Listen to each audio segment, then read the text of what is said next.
प्रधानमंत्री जी, चुनाव 5 राज्यों में है। अब पंजाब की बात करती हूँ तो आपको क्या लगता है कि बीजेपी ने जो अपना एलाई खोया है पंजाब में, उसकी वजह से मतलब तीसरी पार्टी आ रही है शायद पंजाब में पहली बार, पर बीजेपी कभी अपना रूट्स बना नहीं सकी उस राज्य में।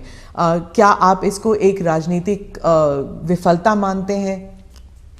मैं समझता हूं कि मेरी पार्टी के जो वरिष्ठ नेताओं ने उस समय जो नीतियां बनाई, जो रणनीतियां बनाई, वो उस समय के लिए बहुत अनिवार्य थी और उसके कारण पंजाब की एकता, पंजाब के अंदर फिर से एक बार शांति का माहौल बने, पंजाब खून खराबे से बाहर निकले।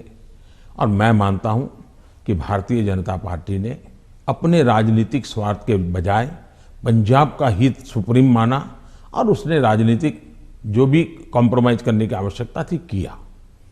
वो बहुत जरूरी था, इसलिए किया।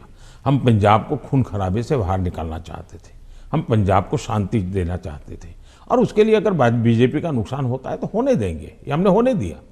बीजेपी तब भी पनप सकती थी, लेकिन हमारे लिए जरूरी था कि हम उस रास्ते पर चले जिसके कारण हम यहाँ पर सुख शांति का माहौल बनाने में हम बहुत बड़ा पॉजिटिव योगदान दे सके, और वो हमने किया और पंजाब को बाहर निकालना में उस संकट से बाहर आए। जहां तक राजनीति का सवाल है, आज भारतीय जनता पार्टी सबसे अधिक विश्वसनीय पार्टी के रूप में पंजाब में उभरी है। आपने देखा होगा, बहुत बड़े वरिष्ठ लोग, समाज जीवन के वरिष्ठ लोग, जिनका राजनीति से लेना देना नहीं थे, वैसे बहुत बड़ी मात्रा में पिछले दिनों भारतीय जनता पार्टी ज्वाइन किया है। फिर जो राजनीति के बहुत बड़े महारथी हैं, ऐसे लोगों ने भी अपने पुराने दल छोड़ करके भारतीय जनता पार्टी, टिकट दे या ना दे, लेकिन भारतीय जनता पार्टी पंजाब के स्थिरता के लिए, पंजाब के विकास के लिए, पंजाब की शांति के लिए बहुत जरूरी है और इसलिए पंजाब में भारतीय जनता पार्टी का शासन बनना चाहिए। आज पंजाब से आवाज उठी है और इसलिए है हम आगे बढ़े हैं। आज 2 दल भारतीय जनता पार्टी के साथ जुड़ गए हैं। कैप्टन साहब और ढींडसा साहब बहुत पुराने लोग हैं जो राजनीति के वहाँ महारथी रहे, 3-3 दशक तक, जिन्होंने वहाँ की राजनीति को दिशा दी है। ये लोग आज भारतीय जनता पार्टी को पसंद कर रहे हैं और इसलिए मैं मानता हूँ कि भारतीय जनता पार्टी पहले की तुलना में बहुत ही यशस्वी होगी। पंजाब के लोगों के जो एस्पिरेशंस, कई कारणों से हमने भी शायद कॉम्प्रोमाइज कर करके अपनी पार्टी का नुकसान किया, हो सकता है कुछ लोगों का भी हुआ होगा, लेकिन अब जब हम खुल करके आए हैं तो उनका भी हौसला बुलंद हो गया। जो लोग दबे हुए रहे थे वो भी खुल करके हमारे साथ आए हैं। हमने किसान को डायरेक्ट बेनिफिट के लिए हम अड़े रहे, हमने कैप्टन साहब को समझाया, कैप्टन साहब हमारे साथ थे, उस समय वो मुख्यमंत्री थे, सहमत हुए और किसान को डायरेक्ट बेनिफिट ट्रांसफर हमने किया पंजाब में उसकी खेत की। तो मैं 1000 से ज्यादा वीडियो निकली है, 1000 से ज्यादा सोशल मीडिया में, 1-1 मिनट की वीडियो में देख रहा था। मैंने भी कभी 10-12 तो देखी होगी। किसान कह रहा है कि मेरा खेत तो उतना ही है, मेरी फसल वही है जो मेरे 20-25-30 साल से हम कर रहे हैं, पैदावार भी उतनी है, लेकिन मेरे घर में इतने रुपये पहले कभी नहीं आए जितने मोदी जी की सरकार ने डायरेक्ट बेनिफिट ट्रांसफर का निर्णय किया और किसान को जो माल है उसका पैसा सीधा बैंक में खाते में उसके जाएगा। तो सारे बिचौलिए गए, कट जो होता था वो गया और मुझे मेरा पूरा पैसा मिला। ये छोटा किसान आज भारतीय जनता पार्टी का जय जयकार कर रहा है। जी, आप जब गए थे पंजाब तो आपका काफिला ब्रिज पे अटक गया था और आपने किसी ऑफिशियल को कहा कि आपने चीफ मिनिस्टर को कही है मैं जिंदा वापस जा रहा हूँ। बहुत सारी इन्वेस्टिगेशन भी चल रही है सिक्योरिटी को लेकर, लेकिन उस वक्त आपको कैसे महसूस हुआ था, क्योंकि आप पंजाब से पता नहीं कब से जुड़े हुए हैं?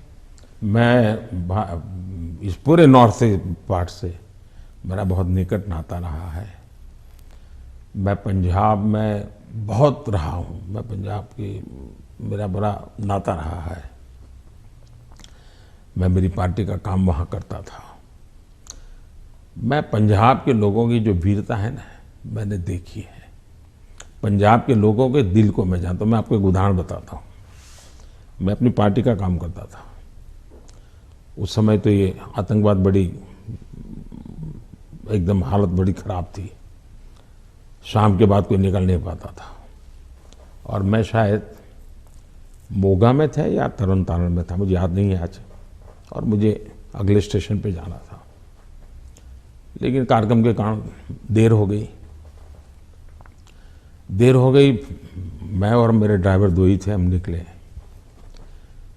और दुर्भाग्य से हमारी गाड़ी खराब हो गई रास्ते में। तो हम कोशिश कर रहे थे, लेकिन गाड़ी चल नहीं रही थी। तो उस समय एक पुरानी एम्बेसडर मेरे पास थी। धक्के भी लगाए, कोशिश की। तो खेत में 2-3 लोग थे, सरदार थे, वो दौड़ते हुए आए।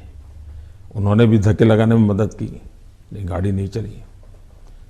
फिर हमने कहा भाई नज़दीक से हमें कोई मैकेनिक मिलेगा कि नहीं मिलेगा। तो साहब यहाँ तो अभी तो कोई मिलेगा नहीं, बहुत दूर दूर है। फिर उन्होंने मुझे कहा कि देखो भाई, तुम्हें बुरा न लगे तो एक बात करो।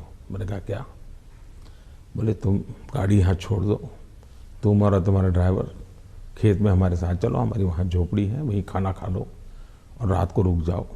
सरदार परिवार, जिस प्रकार से उन्होंने मुझे संभाला, उन्होंने कहा भाई कुछ भी हो तुम सुबह जाना, अब यहीं रुक जाओ। बाद में उनको पता चला मैं तो भाजपा का कार्यकर्ता हूँ। वो कहा ठीक है भाई, तुम भाजपा के हो, कुछ भी हो, तुम आज रात मेरे यहाँ रुको। मैं हैरान हूँ जी, खेत में उन्होंने अपनी जो छोटी सी जगह होती है उसमें रखा, मेरा खान पान की व्यवस्था की। और सुबह उनका बेटा जाकर के एक मैकेनिक को ले आया, गाड़ी ठीक की। और मैंने पंजाब का ये दिल देखा है जी। इन सरदारों के भावों को जानता हूँ मैं इतने। और मेरे तो गुजरात में, मेरे कच्छ में अंदर इतने मेरे परिवार हैं सरदार। मैंने जब लखपत में गुरुद्वारा का भूकंप में नुकसान हुआ था, मैं वहाँ गया देखने के लिए, मुझे बड़ा दर्द हुआ। तो मैं ऐसे ऐसे कारीगरों को लाया राजस्थान वगैरह बाहर से, कि वैसा ही मुझे गुरुद्वारा बना के दो जो गुरु नानक देव जी के जहाँ चरण पड़े थे। बनाया दोबारा। आज कच्छ के अंदर जो हमारे सरदार परिवार हैं, बहुत बड़ी मात्रा में है, खेती करते हैं। जब वो इसका बात का वर्णन, उनकी आंखों में से आंसू आ जाता है जी। और मैं अभी कुछ दिन पहले भी एक वर्चुअल मीटिंग में मैंने उस गुरुद्वारा में सबसे बात की। मेरा इतना लगाव रहा है जी। आपने देखा होगा, एक किताब है पढ़ने जैसी है सरकार की, शायद अंग्रेजों के ज़माने में जो भी सिख कौम के लिए नहीं हुआ है, अंग्रेजों के ज़माने में, कांग्रेस के ज़माने में तो हुआ ही नहीं है। ऐसे अनेक काम मैंने देश के कल्याण के लिए, हमारे सिख भाइयों की वीरता का सम्मान करने के लिए किए हैं। और मुझे गर्व है। चुनाव की जगह पर है, लेकिन मैं मानता हूँ ये मेरे देश के वीर जवान हैं, मेरे देश के सच्चे किसान हैं। उनके कल्याण के लिए मैं जितना कर सकूँगा मैं करता रहूँगा। तो क्या उस दिन आपको ऐसे लगा कि ये राजनीतिक आंदोलन था, इसलिए ऐसे हुआ? ऐसा है कि इस विषय में मैंने पूरी तरह मौन रखा हुआ है, क्योंकि सुप्रीम कोर्ट स्वयं इसको गंभीरतापूर्वक इस बात को देख रही है। मेरा कोई भी वाक्य पूरी जो चल रहा है उस पर प्रभाव पैदा करे यह उचित नहीं है। जो भी है सुप्रीम कोर्ट के द्वारा जांच कमेटी निकालेगी, जो सत्य होगा देश के सामने आएगा, और हमें तब तक इंतजार करना चाहिए। जी।